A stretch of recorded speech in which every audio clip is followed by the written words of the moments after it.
So good afternoon, everybody, and thank you for joining us. We're 2 minutes past 12, so it is now officially afternoon. I'm Simone Egan. I'm the board manager for Cumbria Safeguarding Adults Board. I'm going to hand you over to Janelle, and I'll let Janelle introduce herself while I share the slides. Thanks, Janelle. Thanks very much, Simone. Yeah, good afternoon, everybody. Thanks so much for joining this afternoon. It's really nice to see so many different people from different organisations come along, and I really hope that we all get something meaningful from this session today. As Simone says, my name is Janelle Ward. I'm a Detective Sergeant with Cumbria Police, and I've been in the police for some 28 years now, working across a variety of different departments, including CID, where we looked at all types of investigations. I've also worked within domestic abuse, child protection, and protecting vulnerable adults, as well as a covert intelligence role, which has all led me to the role that I have now, which is it's a force role, which covers looking at the force's readiness and ability to respond to incidents of modern slavery and exploitation. And I've also got the organised immigration crime portfolio. I'm delighted that Simone's asked me to come along today to spend this time with yourselves, and it's a topic I feel really passionately about. I'm sure that will come across at various stages of the presentation. There's a lot to cover in the hour, so bear with me. It might seem a bit like a whistle-stop tour, and I also do speak quickly because I'm Glaswegian, so that sort of comes naturally anyway. But if there is anything at the end of the session, hopefully there'll be some time for questions at the end. I think we're going to put them in the side chat bar and come to them at the end. But if there's MD either from on a personal level wants to discuss something with me in a more in-depth basis, or alternatively, if you think I could add something by doing a further presentation around modern slavery to anything in your organisation, please do get in touch, because I'm more than happy to do that and spread the word, as it were. So today, my hope is for the aims and objectives that I'm able to present an overview of modern slavery, broadly what it is, but also very importantly how it presents within our community, because I think that that's really what we need to focus on. I'll explain sometimes how modern slavery indicators can be hidden in plain sight. Encourage us all really to think about the effect that living with exploitation, being part of your life, or being exploited can have, not just on your physical health, but mental health as well. And then encourage appropriate professional curiosity. I'm sure that's a phrase, we all hear that an awful lot, don't we? For me, I think that means asking the difficult questions sometimes, asking the difficult questions, but in a compassionate way and an empathetic way, and being able to truly listen to what the individual has to say. And sometimes it's also about seeing beyond what is first apparent. So what is modern slavery? Some of you may have already have an idea about what you think modern slavery is. You might have heard the term, you might have been personally involved in dealing with cases where modern slavery or elements of it have been present. But just to give a context overall, the government have described modern slavery as a brutal form of organised crime in which people are treated as commodities and exploited for commercial gain, which takes a number of forms, including sexual exploitation, forced labour and domestic servitude. And I think there's a real jump out phrase for me in that, and it's around people being treated as commodities. And I think that feels hugely uncomfortable to say, and hugely uncomfortable when it lands and we actually think what that means.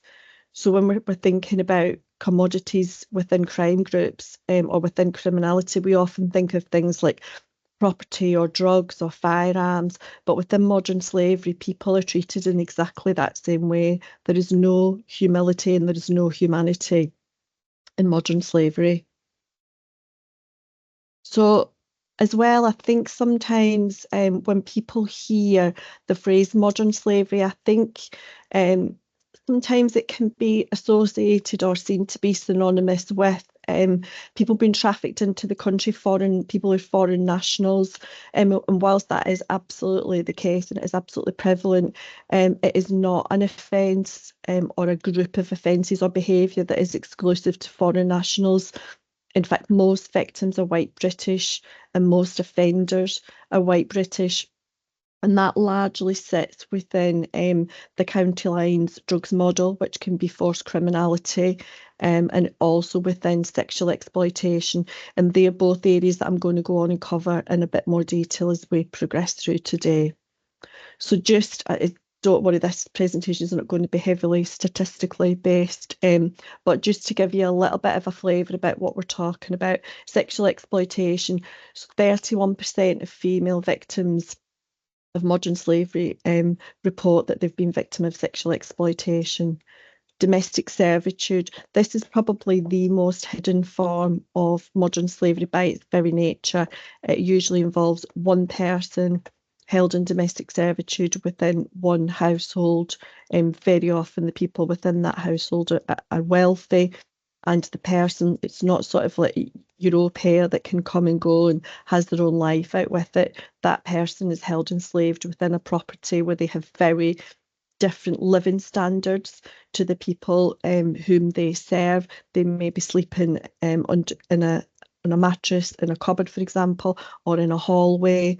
Very often their movements are monitored even if the family are not present in the house, and that can be done by way of CCTV that's set up.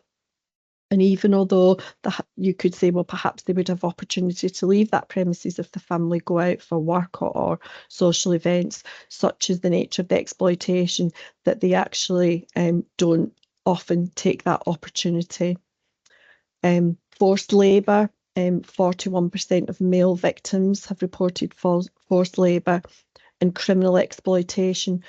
Now, this is an area sometimes where the lines can be a little bit blurred, and I think often it's not picked up on. And I'm going to go on to talk a little bit about criminal exploitation, both on an adult and to a lesser extent for this presentation, around children, but notably 48% of children have reported criminal exploitation. And again, I would suggest that's largely in the form of the County Lines drug model. Exploitation often takes more than one form as well. Often there can be overlap. So somebody who is being sexually exploited can also be criminally exploited. Somebody who's working on the basis of forced labour can also be criminally exploited. So very often there's overlaps, and that goes back to my sort of point that I made a few minutes ago around that real curiosity around seeing the person as a whole. What does their life look for them as a whole? And I know often as professionals it's difficult to create space or time or opportunity to engage with people at that deeper level. Very often there's time frames to be met, there's appointments that are short, there are concerns that you might have and feel uncomfortable around how to actually start the conversation and ask them questions. But I think if we can hold in our minds, it's looking at that person's life as a whole, that's where we're going to gather the most information. Because very often people who are actually victims of exploitation won't always identify themselves as being such. They won't necessarily recognise the exploitation in their lives. And so that's why it's really important for us professionals. Oh, sorry, somebody could just ask somebody to go on mute.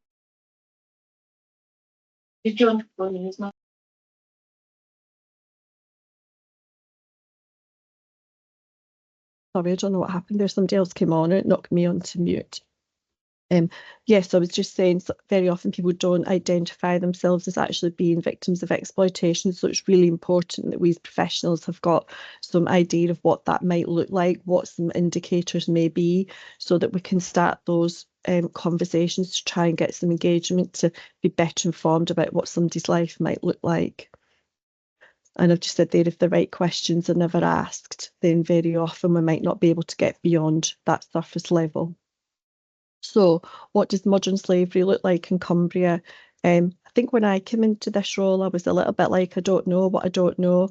I had come across some cases, anecdotally had heard about some stuff, but it wasn't really until we really started looking at it in a little bit more depth that we became able to identify a little bit more around what this landscape actually looks like for us. I'm going to speak today about adult sexual exploitation and pop-up brothels in residential properties. And I'm also going to speak about another type of adult sexual exploitation around survival sex. And what we see is sometimes adult sexual exploitation can sometimes be masked by domestic abuse as well. And again, it's about not just looking at the offences or the circumstances that may be immediately visible, but looking at what sits beyond that. Within our communities, we definitely see forced labour in nail bars, in car washes, in nighttime economy takeaway premises, and increasingly there's a picture across the country as well around, we've probably all seen it in our high streets, around the increase in barber shops. Some, not all of those barber shops are actually linked to organised criminality. Very often they're not Turkish.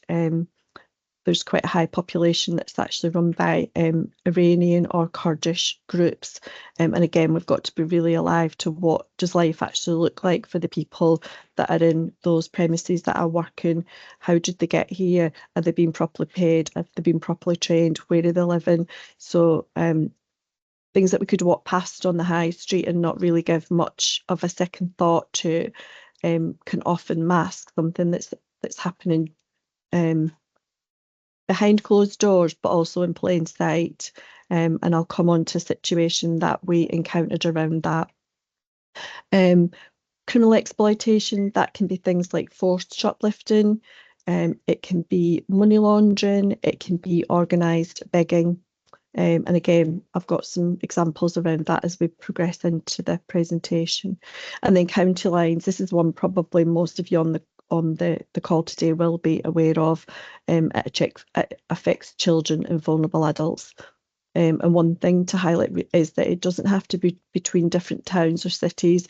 It can actually be within the same locality. So, for example, I live in Carlisle. It can actually be from one street in Carlisle to another street in Carlisle. There just has to be movement.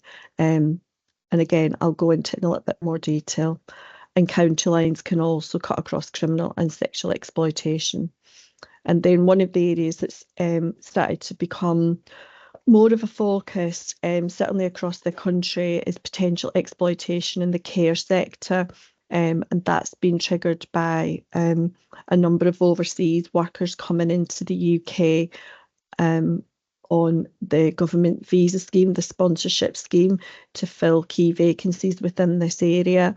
And whilst some agencies and employers have dealt with that in an entirely appropriate and legal and supportive way, as always, where there's an opportunity to make money, there will always be somebody who seeks that opportunity.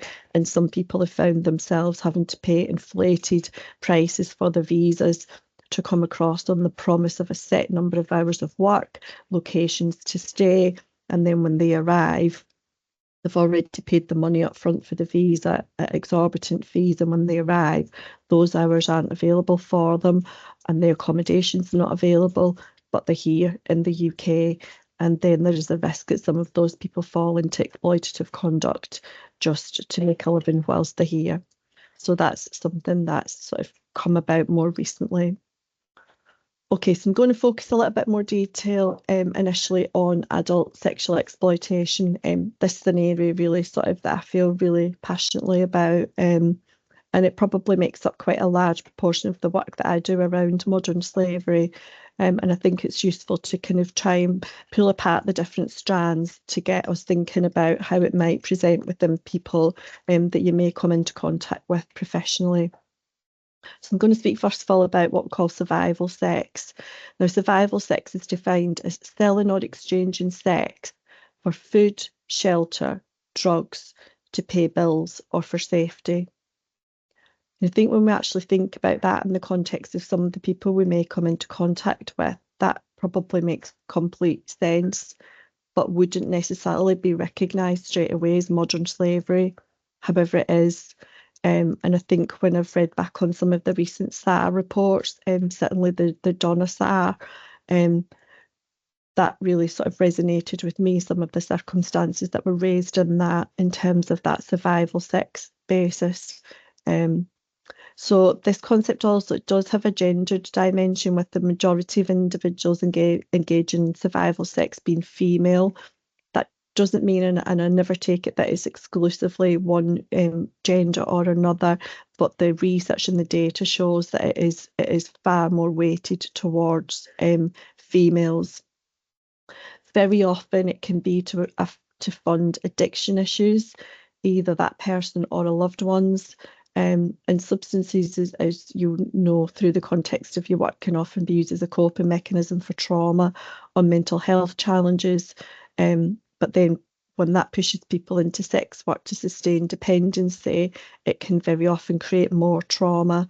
And then the cumulative effect of that trauma, it can be a real vicious cycle unless broken. Females themselves are less likely to commit some other crime types. They're less likely to commit certain violent offences. They're less likely to commit certain acquisitive offences such as burglary or vehicle crime. And this actually makes them more vulnerable to be forced into exploitative sexual transactions, because that is a crime area or an exploitation area where they are more likely to be pushed towards. Often we see it where a male partner, if they're in a couple, might go to prison, and the female may be forced to sex work to pay to fund both of them or to pay off his debt. Debts don't go away if somebody gets sent to prison. Adult sexual exploitation in this context can also be closely linked to control in relationships. And as I mentioned before, it can sometimes be a little bit masked or hazed over by domestic abuse. And within that, if somebody's moved between addresses and either clients, customers, perpetrators, whichever category they may fall into, and they may overlap, if that is done for the purposes of somebody else gaining something, that's exploitation, and that is still trafficking. And I think these are the bits that are sometimes people don't necessarily always join up the dots. So I think it's important to raise the awareness around that and just have that little bit more inquisitive nature or awareness. Something might just ring in your mind, oh well, yeah, it might be beyond what is seen as single individual circumstances. If they're joined up and seen as that person's life as a whole, it can build a clearer picture. And many involved in sex working have experienced high adverse childhood experiences. And again, that's something at ACES that I know you'll be aware of, leading to transactional exploitative sex as adults. Thanks, Simone.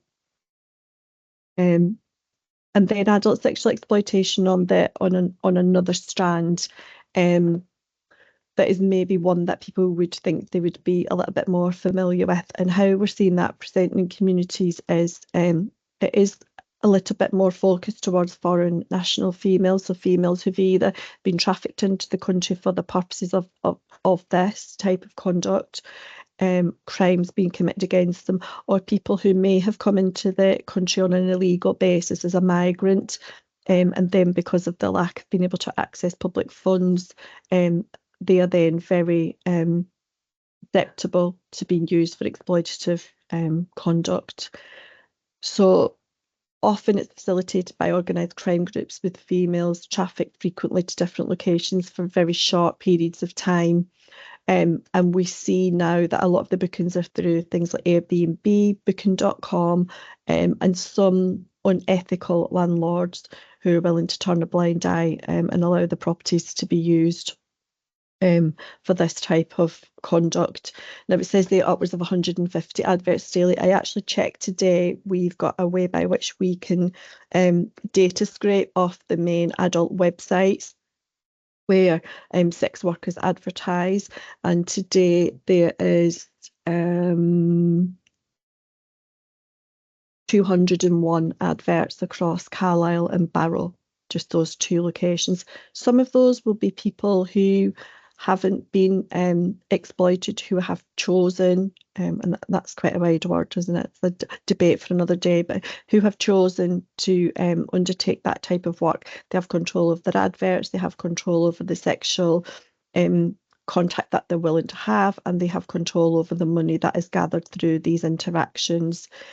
There will also be adverts on there for women who have been trafficked, who have no say over what sexual acts that they're being advertised to do. They have no say over the acts that are actually demanded of them when customers come. They will not get the monetary gain from those transactions, and they're frequently moved so that they are one step ahead of the proactive work that we do. And we do actually go out a day a week doing proactive visits to locations that we identify to try and engage with people to establish if there's any safeguarding that we can do and what the level of exploitation is that they face. Often women suffer heightened risk of exploitation within this area because very often they might be worried about deportation, they may be worried about immigration status, and these women are also at heightened risk of non-consensual sexual activity, such as there's one that's been reported recently amongst our regional working group, and that's a practice called stealthing, which is the removal of a condom without consent. And these women are also subject often to non-payment for services and being assaulted. So common themes across all these strands are impact on mental health, violence, abuse, and poor trust in the police and authorities to begin with. So we're already, as the police, often coming at it with a barrier to overcome, because very often the country of origin that the women come from, which we're seeing predominantly as being Romanian, Vietnamese, Chinese, Brazilian, there isn't necessarily a trust in the organisations such as ours within those countries. There's very often corruption. The victims, the women aren't seen as being victims.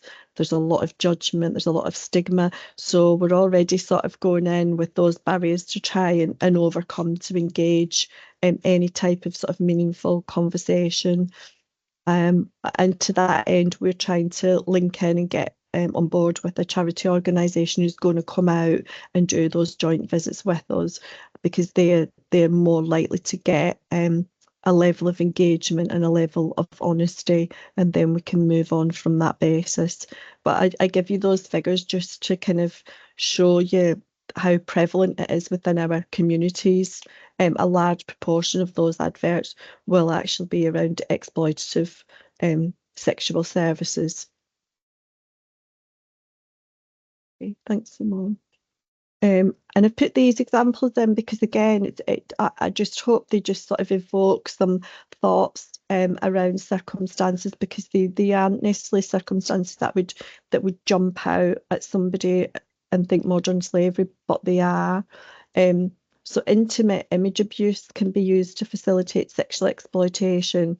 For example, one woman had photographs and videos taken of her being raped, which were then sent to friends of the perpetrator in the wider community with a price tag attached and a message stating she's available. That woman then went on to be moved between addresses. That's your trafficking element, and that's your modern slavery. Another case from Manchester involved a female. So this young woman, she had a good education, she had a very stable life, she had a good job, she actually worked within the court system, but she developed a relationship with a male who was involved in supplying drugs. A model was called the boyfriend model. Again, that might be a phrase that you're aware of, but for those that aren't, it's where it's a form of grooming, really, where initially the perpetrator will make out that he wants to be that person's boyfriend. It'll be all really nice in the beginning, gain trust, to be on his best behaviour, and then there's a moment where it changes and demands start to be made. So this young lady was encouraged to use drugs, never having done so. And as such, she did, and very quickly developed an addiction. Initially, those drugs were provided by him, so he was able to somewhat control the amount and the frequency and the availability of that. She lost her job, and she was used to deliver drugs for the exploiter in a county lines situation. She was being seen as what's referred to as a clean skin. Again, horrible phrase. But it's basically just somebody who doesn't have a criminal record and won't be on the police radar. So they're easy to be exploited to move drugs around. However, she was actually stopped and arrested by the police in possession of drugs. And so as a result, she wasn't seen to be a good bet to be used for that particular type of criminality. So this same exploiter, who was still purporting to be her boyfriend, then forced her into sex working. And that's how she was next going to make money for that criminal group. this, as you could imagine, had a huge impact on her mental health. She became very unwell. She did have occasions where she made partial disclosures to professionals, but this was only about certain aspects of her life and only about things in isolation. And again, for reasons understandable, the larger picture, the dots weren't joined up, maybe the questions weren't asked, and everybody probably dealt with their own little bit appropriately in isolation, but it wasn't that deeper dive into what life actually looked like for her just now. And again, it goes back to, she probably didn't necessarily recognise herself at that stage of being a victim of exploitation within this way. She was also forced to go shoplifting, so we've got our criminal exploitation there. She was victim of significant domestic abuse.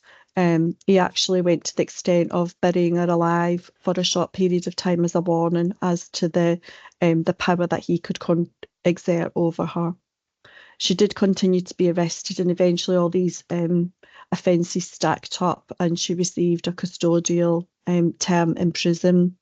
Once she was in prison, she did actually work with one of the embedded exploitation workers within that prison. And when she recounted everything from beginning to end, it was a very clear picture then that she had actually been a victim of exploitation the whole way through. And it just shows how the spiral can really get a grip. So as I've said, trafficking can be from one house to another, one street to another, one town to another. It doesn't have to cross a county or a country border. There just needs to be a movement, and for that movement to be for the purposes of facilitating exploitation. And there can also be consent within that movement. I'm not talking about somebody being forcibly put in the boot of a car or in the back of a car and the door's locked. The movement can come with consent. The act can come with consent. If the overall purpose is for exploitation for somebody else's gain, then that's when it falls into modern slavery. And just another example, I thought it was quite a thought-provoking one, a young woman supported by Changing Lives, a charity that some of you may have heard of, experienced trafficking facilitated by technology. She was facing multiple vulnerabilities. She was a street homeless lady. She'd experienced substance dependency, and she suffered from complex trauma due to a history of physical, emotional, and sexual abuse. She had a mistrust of local services and police due to feeling let down on a number of occasions. And we sometimes hear this, don't we? We hear about a multitude of agencies all trying to do the best, having some degree of involvement within somebody's life, but in not being joined up across the whole with that umbrella that sits across the top of it. And I know that's not an easy issue to resolve. I know it's not one that's going to be resolved by this hour today, but it's just to build that awareness in.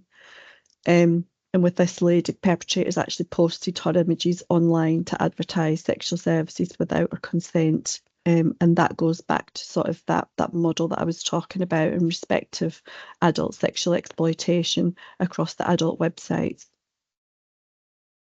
Okay, so forced labour. What is forced labour? It's a work relationship where people are forced to work against their will, often through threats of violence, detention or destitution. Such places might be in construction, hotels, agriculture, nail bars, cleaning, factories, car washes, nighttime economy, fast food outlets and barbers, and that's to name a few. And a recent example we had of this in Carlisle, it was a gentleman, he initially presented at A&E and the CIC, and he presented with significant leg injury. He was a Bulgarian national, and when he presented in A&E, a short while after him started beginning to engage with the medical staff there, another two males arrived who were Albanian males who said that they were his friends and they'd come along to assist in the language barrier that there might have been. And in effect, they did a lot of talking for him. Now, the staff did a great job really because they felt that something wasn't right, and they actually rang the police with the sort of like their gut feelings. And I'm a firm believer in gut feelings. Gut feelings have done me really well for 28 years, probably longer. And if something just doesn't feel quite right, it's usually because it's just really not quite right. And we don't always have to have we don't always have to know 100% what it is, that it's A, B, or C. If it just doesn't feel right, it's not right. Please just always contact us, get us to go, get us to have a conversation. So that's what we did on that occasion. Two plainclothes officers went out and spoke to the male, and do you know, at that stage he wasn't deviating from the story that he had been working in. It was a pizza shop, that he'd been working in the shop, he'd sustained an injury, and he'd been brought to hospital because they were concerned about him and they wanted him to receive treatment. So on the basis that there was no disclosures, he was admitted to hospital, and however, due to some complications, he was actually transferred across to the Freeman Hospital in the northeast. And they also had the same concerns, and they also rang the police. And officers from Northumbria Police actually went out and spoke to him, and at that point he made a disclosure around modern slavery. And I don't think it was that the officers here didn't do a good job. I think he just didn't feel safe enough. The other two people that were speaking for him were in close proximity. They were linked to his exploiter, so he was never going to feel safe enough in that moment to either communicate that or say what had actually happened. But as it turned out, he'd been brought over from his country of origin on the promise of stable job with a legal minimum wage and accommodation. And when he arrived at the location, it was something very different that he found. He was expected to work in excess of 80 hours a week. The accommodation was awful. He wasn't given the appropriate health and safety training. He'd actually injured his leg as a result of being expected to move things that were far too heavy for him to be able to manually move. And when he was injured, they literally threw him out onto the street. So that's just a whistle-stop run around that example, but that shows that it is absolutely here on our high streets, behind somewhere that you might go in and order some food at the weekend. Okay, cannabis spams. I'm just going to touch on this. And again, it might be something where you think cannabis spams don't really have an issue with that around here, but we absolutely do. Hugely profitable to organised crime groups. The main threat comes from Albanian and Vietnamese crime groups who've really got this business model down to a T, to be honest. And where the modern slavery aspect of it comes in are that victims are left inside these premises to look after the grows, to make sure the water, to make sure the heating's on, to make sure that nobody's trying to get in. But they don't have the freedom of movement to leave. They don't have the freedom of movement to go out and get something to eat or get some fresh air. Food's brought to them, so they are fed. That there's usually a bed made up of sorts within in the grow, but in essence they're held as slaves within those properties. What we see then is if we look at such properties and take positive action, they're so frightened of the repercussions from the exploiters that they often take quite a risk of physical injury by trying to get away. They'll jump off roofs, etc., to try and get away. And they also risk injury from electrical or chemical dangers within those properties. They're very often locked in, so if something was to go wrong, they wouldn't have a viable means of escape, which obviously creates potentially catastrophic risk to them. Again, hidden in plain sight, old bank premises. Recently there was one in Penrith that was set up. It looked, to all intents and purposes, like a wedding dress shop. It wasn't. It was part of a Vietnamese organised cannabis grow. They'd set up across the country in various shops that were empty, and they all had this sort of wedding dress front, with a QR code on it and everything to book an appointment. But when we actually got in, it was a large scale cannabis grow. Disused nightclubs are often used. Anywhere really where there's a property that's large, that's abandoned, and where nobody's likely to be going and checking on it. Thanks, Simone. And then criminal exploitation. So I know I've sort of touched on this across some of the examples. So it's a form of modern slavery that involves the abuse of power and control over another person for personal gain. again, there's these like themes that run across, that it's all about somebody being made to do something for somebody else's personal gain. So it might be drug dealing, victims might be forced to hold or to deliver drugs. It may be theft, so victims being forced to go out and commit criminal thefts, and they don't get the benefit of that criminality, the person who's exploiting them does.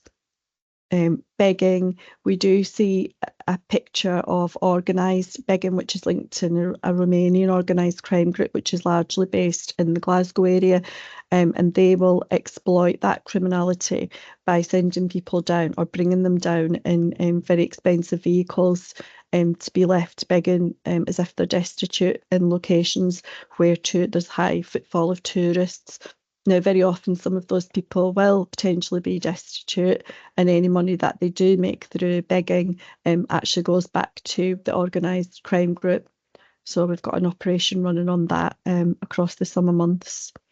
Money laundering, victims might be forced to launder money through their own bank account or open accounts for those who are exploiting them using false details. Often they get the benefits taken from them, forcing them to hand over money. We see people get literally taken to the cash point just that few minutes past midnight after benefits drop in, and they get that money taken off them. And one of the things that's a real powerful tool across all those forms of exploitation is debt bondage.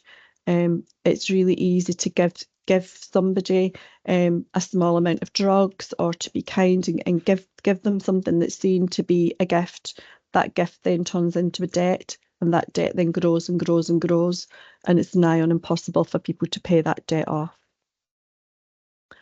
Okay, so just moving on to this case, it's often referred to as the man in the shed, which I think in some ways I don't think it does it justice. It is actually a person, and the person, it's got a name, and he's real. It's called Robert, and this picture here that you see in front of you was Robert's living accommodation for over 40 years of his life. I've got the video. Yeah, thanks, Simone. So, so who's Robert, the person? So Robert had a very low IQ.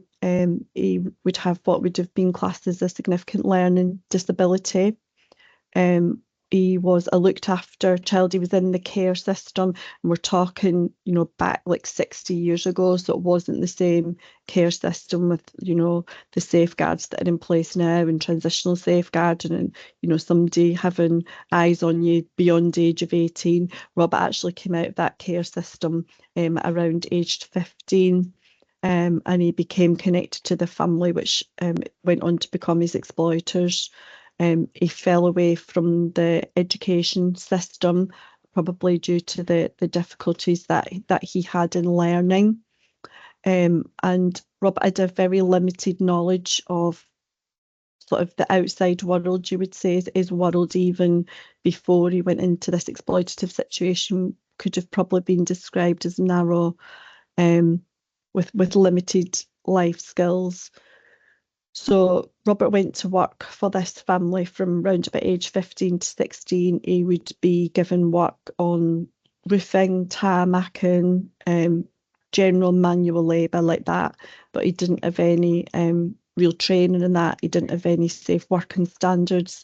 There was reports that he actually he fell off a roof and suffered significant injury, and he was back working 2 days later.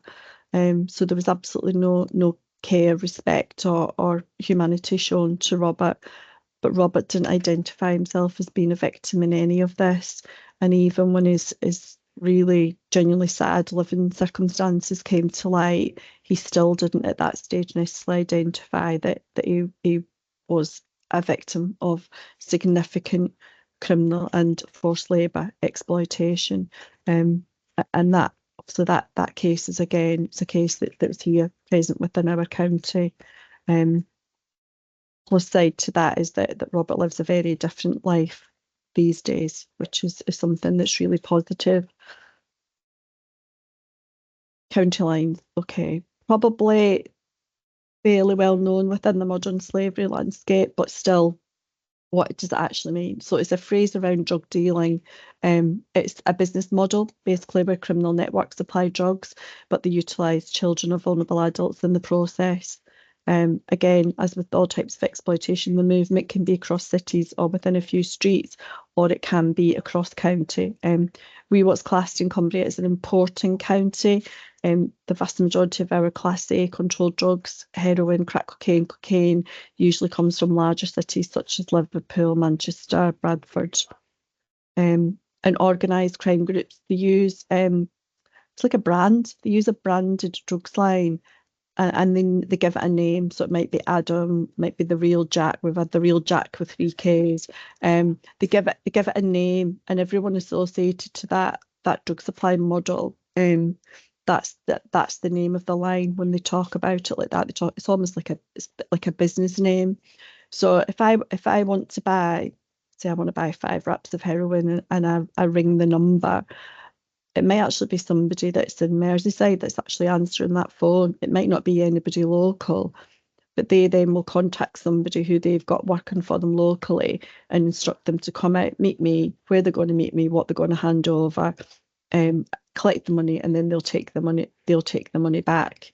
Now, very often within this model, the people that are being used as either the runners or the people that are being cuckooed, and I'll come on to that, where the home is taken over, are very often vulnerable, either through their age or other vulnerabilities that present in their lives.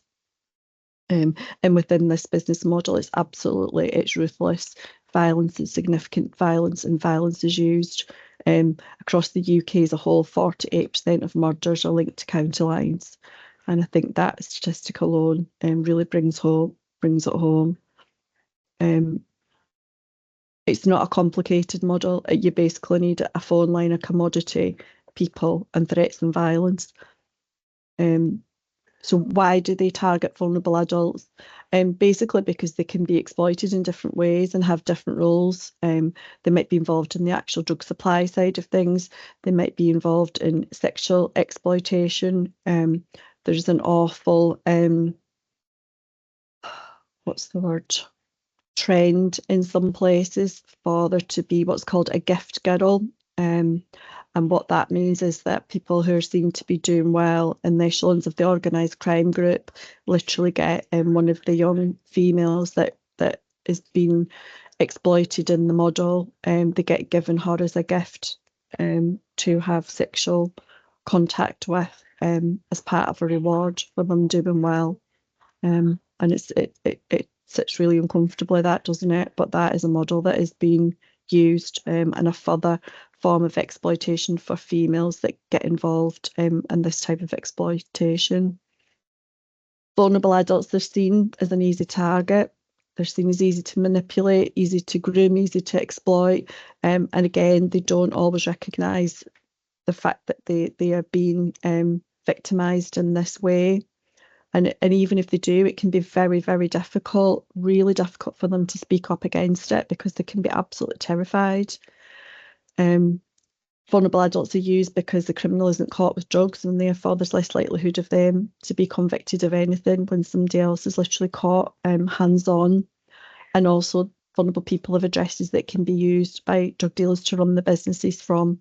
And that's the phrase of cooking or home takeover, which we'll go on to next. And basically James's story was, as I outlined there, he was somebody who he already had vulnerabilities, he had addiction issues, he had some mental health issues, and when his mum died, he was really vulnerable, and he was subject to exploitation in this way when he was given some free drugs, and then the criminal group moved over.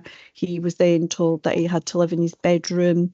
His sanitation facilities were limited to a bucket, and they literally took over his house.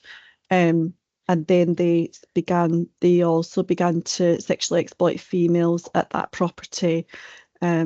Thankfully, the police did get some information, and they did a raid at James's house, and he sort of described that as being a moment of huge relief. But but that had gone on for some months before it got to that place. James is somebody that would have probably had contact with services, but it might have been that he might have been seen over that time as being difficult to engage with, or not being consistent with these appointments, or disengaging from services. But actually all of this was going on in the background. Now, I also appreciate it's hard sometimes if there isn't that engagement, if that engagement relies on somebody attending to go for an appointment or a phone call appointment. I appreciate it's hard to follow up on every single case, but there was some sort of warning flags there of a sudden sort of change within his ability to engage rather than a willingness to engage. So we could think, okay, what sort of help is out there for people that find themselves in these situations? And that brings me on to what's called the National Referral Mechanism. Thanks, Simone. So it's a framework that's used in the UK to identify and support victims of trafficking and modern slavery to ensure that potential victims receive appropriate care and protection while authorities investigate their circumstances. It is entirely separate from any criminal investigation that may ongo. One is not dependent on the other. Although from our perspective, if somebody is given victim status, that would obviously impact on any appropriateness to look to bring them into the criminal justice system at all. It creates a statutory defence, but I won't go down the policey side of it. I just wanted to make it clear that they're not interchangeable and they don't need to run alongside each other. So designated agencies known as first responders can make a referral. I've embedded the link to that referral document there. It's literally just a form that's embedded in the gov.uk website. It's a Home Office based department. They're called the Single Competent Authority. And if it's an adult who you believe to be exploited and may be a victim of modern slavery, they do need to provide consent for a referral to be made. However, if no consent is given, then if you're part of a first responder organisation, then you still have a duty to notify. And that is so that the government can actually get a clear view of the number of people that are believed to be exploited in this way. However, no consent is required for a child to be referred, and that is a mandatory referral. So initially there's what's called a reasonable grounds decision, which is a bit of a first look over the information that's initially provided, whether somebody is going to be deemed to be victim of modern slavery or not, and the aim for that is within 5 working days. There then goes on to be a further delve into the circumstances around that person before what's called a conclusive grounds decision is made, and that can take 45 days, or in my experience, considerably longer. In fact, some cases are taken up to 1 to 2.5, 3 years in the slightly more complex cases. The potential victim can access services for at least 30 days during the initial phase, and those services are delivered by the Salvation Army. They've got the national contract from the government to support victims of modern slavery. And I've just put in there, if you feel that somebody's in need of immediate support, that's the contact number. And I've also just put the full guidance document in there as well. There's too much to kind of go over in this time frame, but the statutory organisations are, as you can see there, police forces, some Home Office departments, UK Visa, Border Force, Immigration, the National Crime Agency, local authorities, and the GLAA. And then there's some non-government first responders as well, the Salvation Army, Migrant Help, Barnardo's, the Refugee Council, and then some NGOs at the bottom, the Medaille Trust, Calayan, Unseen, BAWSO, and New Pathways. So that's your first responder organisations. Just a little bit of an overview. There's a worrying trend of more women and girls than ever being given negative decisions. In 2024, only 53% of women, where there was an NRM referral put in, got positive decisions. Don't think MD yet knows the reason for that, but obviously, as you can imagine, there's a lot of certainly a lot of agencies looking into why that would be the case. bearing in mind that most referrals for females are potential victims of sexual exploitation. There's no clear reason at the moment as to why they're being given negative grounds. One thing I would say is these referrals are only as good as the information that's contained within them. The more detailed that they are, then the more informed the decision making can be. And also, as information may come to light, if you speak further with a victim, often you're not going to get everything in the first, second, third meeting. It can be a gradual process of that victim being able to speak up, feel the trust that they can speak, feel the safety that they can speak, and also to start to recall things, because as we know, trauma can impact on our ability to recall at any given time. As I said there, some decisions are taken as long as 2 years. They have recently put more resources into this area, so we are seeing some coming back within a reasonable time frame, but it can be a bit ad hoc. And like I said, it's really important to keep dialogue of information able to be provided backwards and forwards. You get given a case reference, and it's really important to update your case if new information that can impact on the decision comes to light. There has been a trial in some local authorities for devolved local panels to make decisions on child victims to speed up the process for them, although that's not UK-wide at the moment. That is something that they are looking at. So I've just embedded there's some more videos. There's some of them they're not all a long watch. The bottom one is a long watch, very worthwhile, and the others just really give a little bit of a flavour of again how this really important area of exploitation is presenting across the country.